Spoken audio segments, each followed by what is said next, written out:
Grenada వేదికగా West Indies England మధ్య ఉత్కంఠభరితంగా జరిగిన మూడో టీ20లో ఇంగ్లాండ్ జట్టు 7 వికెట్ల తేడాతో విజయం సాధించింది. దీంతో సిరీస్ ఆశలను సజీవంగా నిలుపుకుంది. 223 పరుగుల భారీ లక్ష్యంతో బరిలోకి దిగిన ఇంగ్లాండ్ జట్టు 19.5 ఓవర్లలో 7 వికెట్లు కోల్పోయి లక్ష్యాన్ని ఛేదించింది.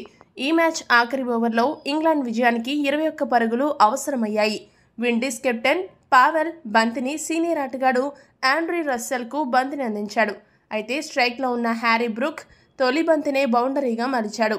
అనంతరం 2-3 బంతులను సిక్స్లు బాది మ్యాచ్ను ఇంగ్లాండ్ వైపు మలుపు తిప్పాడు. ఈ క్రమంలో చివరి 3 బంతుల్లో 5 పరుగులు అవసరమవగా బ్రూక్ 5వ బంతికి 6 బాది ఇంగ్లాండ్కు అద్భుతమైన విజయాన్ని అందించాడు.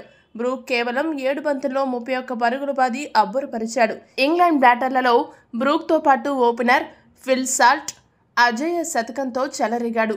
56 బంతుల్లో 4 ఫోర్లు 9 సిక్సర్లతో 109 పరుగులు చేసి నాటౌట్గా నిలిచాడు. కెప్టెన్ జోస్ బట్లర్ కూడా హాఫ్ సెంచరీతో రాణించాడు. మొత్తానికి చాలా రోజుల తర్వాత ఇంగ్లాండ్ సూపర్ విజయాన్ని నమోదు చేసి ఊపిరి పీల్చుకుంది. ఈ వీడియో కనుక మీకు నచ్చినట్టయితే లైక్, షేర్, కామెంట్ చేయండి. మరిన్ని స్పోర్ట్స్ అప్డేట్స్ కోసం మా ఛానల్ను సబ్స్క్రైబ్ చేసుకోండి.